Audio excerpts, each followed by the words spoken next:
Halo semuanya, selamat datang di channel Cerita Film. Pada video kali ini saya akan membahas alur cerita film perang asal Ukraina berjudul Krutty 1918. Diangkat dari kisah nyata, film ini mengisahkan tentang perjuangan tentara Ukraina yang ingin menghadang tentara Rusia. Pada saat itu, tentara Rusia ingin menguasai kota Kiev, tepatnya di stasiun Krutty pada tahun 1918. Perang ini terjadi karena Rusia tidak ingin Ukraina menjadi negara merdeka pasca runtuhnya Kekaisaran Rusia pada tahun 1917. Sehingga terjadilah invasi Rusia ke Ukraina untuk menguasai kota Kiev. Sebelum lanjut ke alur ceritanya, saya ingatkan teman-teman untuk subscribe agar tidak ketinggalan alur cerita film lainnya dari channel ini. Dan inilah Krutty 1918.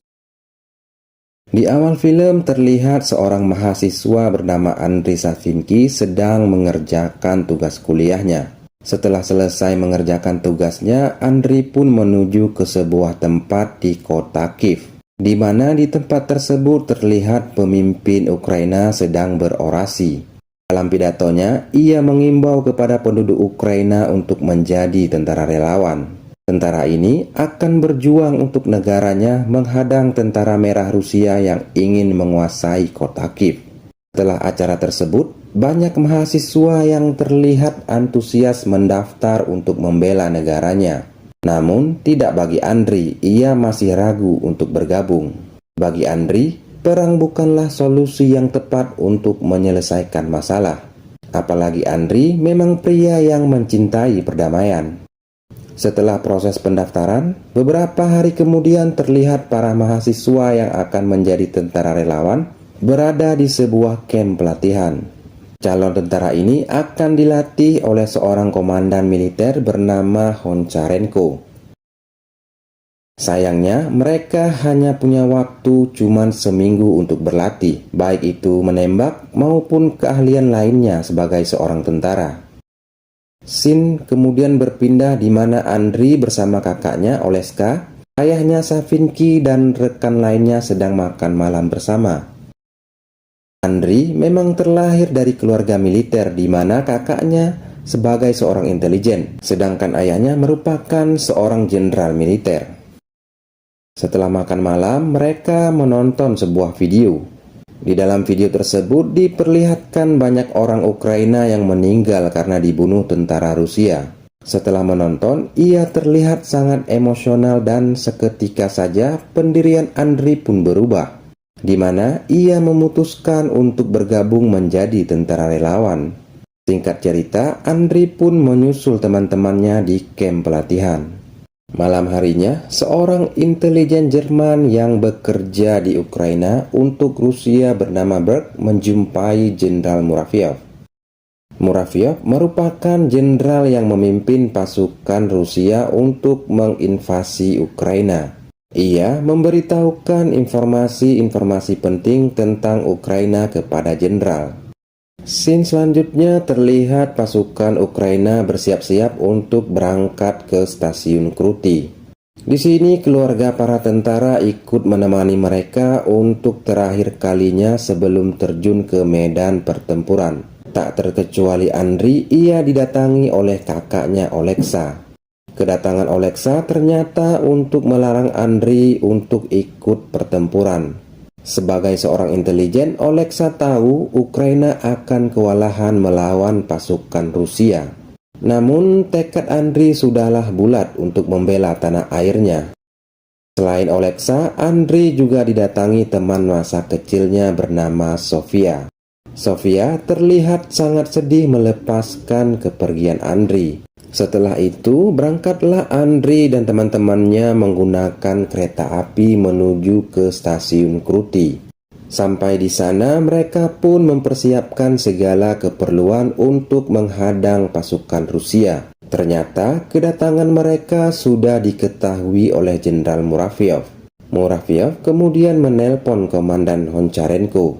Ia mengatakan bersiaplah untuk melawan pasukan Rusia. Dan benar saja, keesokan harinya pasukan Rusia datang dan terjadilah pertempuran. di mana dalam pertempuran tersebut pasukan Rusia berjumlah 4.000, sementara dari pihak Ukraina hanya berjumlah 400 orang saja. Selain kalah jumlah, senjata yang digunakan pasukan Rusia juga lebih canggih di masanya. Hal ini membuat pasukan Ukraina kewalahan menghadapi Rusia. Namun, keadaan berbalik ketika pasukan Ukraina berhasil menguasai meriam Rusia. Dengan meriam tersebut, mereka berhasil memukul mundur pasukan Rusia. Pada pertempuran pertamanya, pasukan Ukraina berhasil meraih kemenangan. Malam harinya, terlihat pasukan Ukraina tetap berjaga-jaga untuk mengantisipasi pasukan Rusia akan menyerang kembali. Komandan memberitahukan akan ada kereta malam ini datang ke stasiun, dan komandan memerintahkan untuk mengevakuasi pasukan yang terluka ke dalam kereta. Safinki bersama satu orang temannya diperintahkan untuk menjaga stasiun dengan senapan mesin, sedangkan yang lainnya diperintahkan untuk tetap menjaga parit pertahanan. Setelah menunggu, kereta api yang dinanti-nanti pun akhirnya tiba. Proses evakuasi pun dimulai. Saat proses evakuasi, ternyata pasukan Rusia kembali menyerang mereka. Andriy yang sudah siap siaga dengan senapan mesinnya melakukan tembakan demi tembakan untuk menghentikan pergerakan pasukan Rusia yang terus mendekati kereta api. Sang komandan yang melihat situasi semakin genting memerintahkan semua prajurit untuk menaiki kereta dan kembali ke kota. Andriy yang dikejar oleh tentara Rusia berhasil lolos dan menaiki kereta.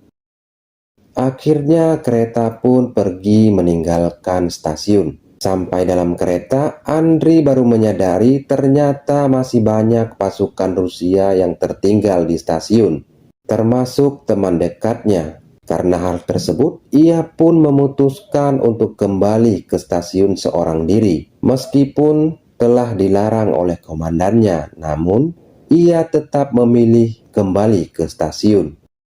Naasnya, pasukan Ukraina yang tertinggal tersebut berhasil ditangkap oleh pasukan Rusia. Setelah ditangkap, mereka pun dieksekusi di rel kereta api stasiun Krutty. Sebelum dieksekusi, terlihat mereka menyanyikan lagu kebangsaan Ukraina. Sementara, bermata-mata Rusia berhasil ditangkap oleh pihak Ukraina. Scene selanjutnya, Oleksa bertemu dengan utusan dari Rusia di sebuah gedung di dekat stasiun Krutty. Ia dan utusan Lenin tersebut akan merundingkan perdamaian antara Ukraina dengan Rusia.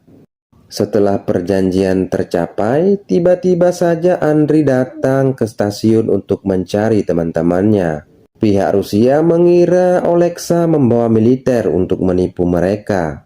Salah satu utusan Rusia kemudian mengambil pistol dan akan menembak Andriy.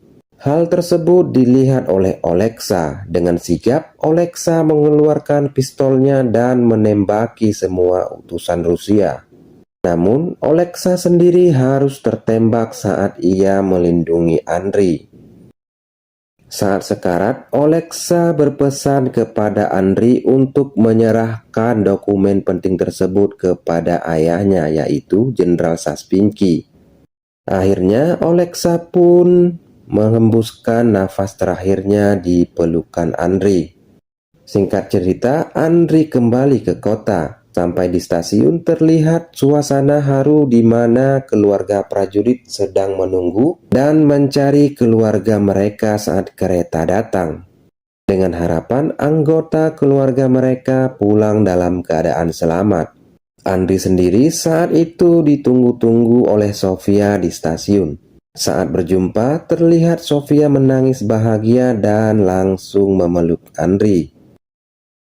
Seperti yang kita ketahui, Ukraina baru bisa merdeka di tahun 1991 ketika negara Uni Soviet bubar. Semoga kalian terhibur dengan alur cerita Kruti 1998 ya guys. Dan film pun tamat.